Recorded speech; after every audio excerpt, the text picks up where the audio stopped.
Au nom du Père et du Fils et du Saint-Esprit. Amen. Béni soit notre Seigneur Jésus-Christ.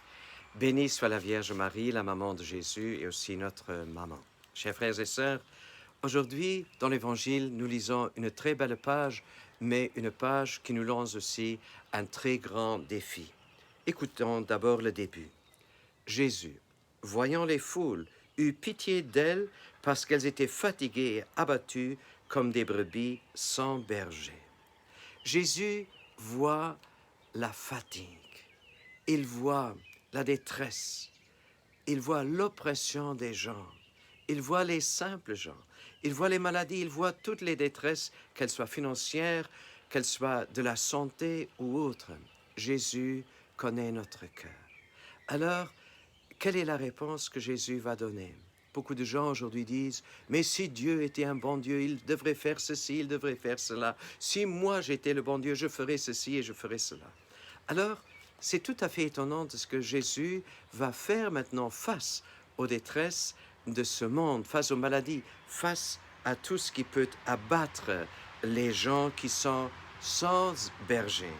Il dit aux apôtres, aux 12, la moisson est abondante et les ouvriers sont peu nombreux. Priez donc le maître de la moisson d'envoyer des ouvriers pour sa moisson. Alors, Jésus leur dit, priez pour des ouvriers pour la moisson de Dieu. Donc, il y a quelque chose à gagner pour Dieu. Dieu voudrait, et Jésus voudrait ramener tous ces gens vers le cœur du Père. Il voudrait les gagner pour Dieu. Chers frères et sœurs, et pour ce faire, Jésus, il fait appel aux disciples, aux 12, et il dit, prie encore pour qu'il y en ait d'autres. Voilà ce que nous faisons déjà.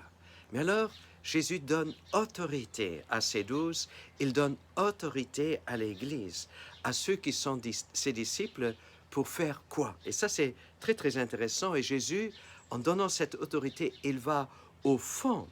Il va aux racines du mal de ce monde. Il ne va pas dire, maintenant vous allez distribuer des pains, vous allez tous être des ouvriers dans les travaux sociaux, etc.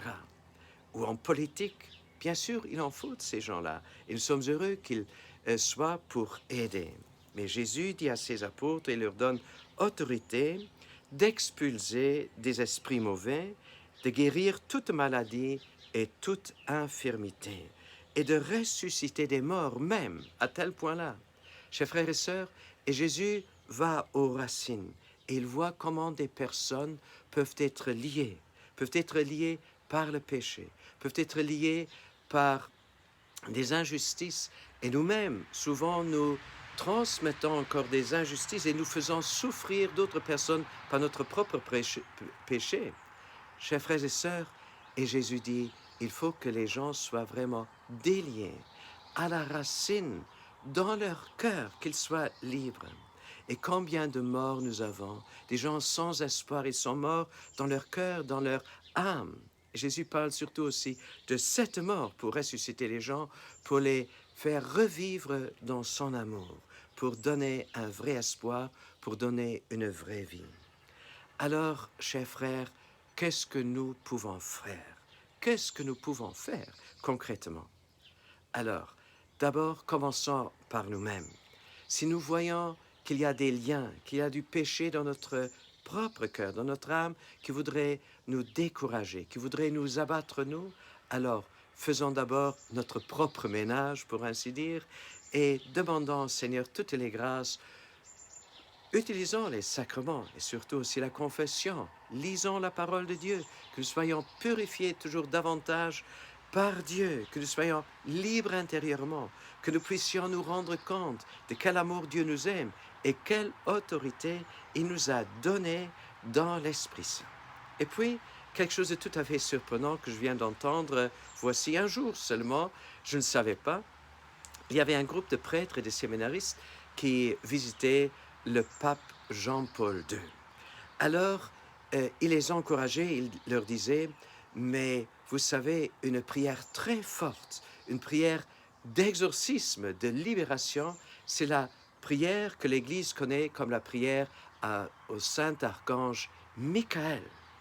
Et d'ailleurs, le pape François, il a recommandé de dire cette prière après chaque chapelet, vous le savez, et aussi cette prière où nous nous confions à la protection de la Vierge Marie.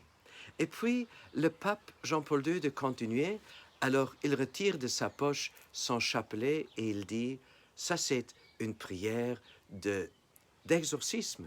Alors, ils avaient les yeux grandement ouverts et quand le pape Jean-Paul II il a dit qu'ils étaient tellement étonnés, il dit oui, c'est une prière d'exorcisme qui est très très puissante. Chers frères et sœurs, utilisons les moyens que Dieu nous donne, ces moyens concrets, qui prennent un peu de temps, c'est vrai, mais qui sont forts. Pourquoi? Parce que nous nous unissons à la prière de la Vierge Marie. Nous confions à elle tous nos soucis. Nous confions toutes les personnes à la Vierge Marie. Chers frères et sœurs, souvent les gens me disent, Monsieur le curé, priez pour moi. Alors je dis, oui, je vais prier pour vous. Ou avant d'envoyer un SMS, un message WhatsApp ou email, alors je dis, oui, je prie pour vous. Mais avant de pousser le bouton, je dis, je vous salue Marie.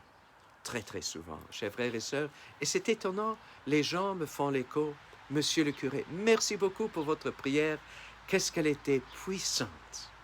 Chers frères et sœurs, se confier à la Vierge, cela va vraiment amplifier notre pauvre prière. Mais c'est notre confiance qui touche le cœur de la Vierge et qui touche aussi le cœur de Dieu. Et notre prière ne sera pas sans réponse. Que Dieu nous donne une nouvelle liberté du cœur, qu'il nous donne une audace pour prier et pour nous confier à lui, au nom du Père, du Fils et du Saint-Esprit. Amen. À nous tous, je souhaite une sainte journée. Est-ce que tu es prêt à être dans la moisson de Jésus et à aider à libérer beaucoup de personnes?